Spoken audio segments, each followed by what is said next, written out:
How to prepare a quote. So how much is it going to cost? It's the big question. Quotes take time to put together, and it's important to get them right for you and your client. They're a great opportunity to build trust, put your best foot forward, and show your client you understand the job and will do it well. In this video, you'll learn the process for quoting individual jobs, developing a construction proposal package, and when you need a building contract. Now, most people think it's all about the price tag, but actually it's more than that. You want your client to understand your business so that they trust you'll do a good job. So include things like who you are, your business history, and positive client reviews. If you need help getting started, business.govt.nz has a free template you can use, which is linked below. So let's talk about 3 common ways you can quote a job. A fixed price is when you quote the total price for the job with the labour costs, material costs, and overheads built in.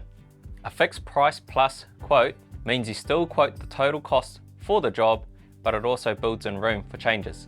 For example, if your client hasn't finalised their design yet, you can provide a provisional cost based on the information available and adjust it and confirm it once the scope is clear.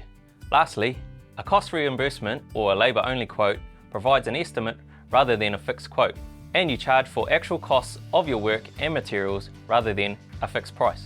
This kind of quote is mostly used when the scope of the job can't be worked out exactly in advance because of time constraints or material costs changing quickly. You decide how often to invoice. For example, you may choose to invoice based on project stages or monthly, and then gather costs for each invoice and send them to the client to pay.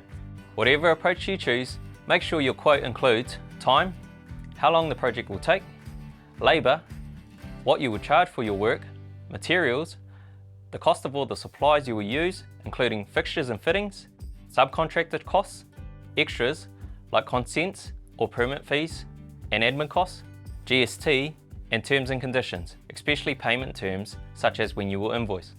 You may also want to build your markup into the quote, which will be your profit.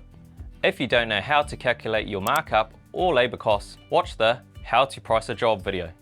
When you're quoting a job, try to get as much detail as possible. Visiting the job site if you can to know what the requirements are, plus you might spot issues that could get missed in the photos. Write notes, take photos, get correct measurements, and get a feel for what the materials and finishes the clients are after. You might even want to send an email summarising the job to make sure you've got it right before you cost it. If you're unsure about quoting a job, consider hiring a quantity surveyor to estimate material, labour, and service costs. You can build their fee into your quote so that you get the money back if you get the job. If your residential quote is more than $30,000, including GST, you must have a building contract. To do this, firstly, give your client a disclosure statement and a consumer protection checklist before you sign the contract. You can find this on the building.govt.nz website, where we've linked these below.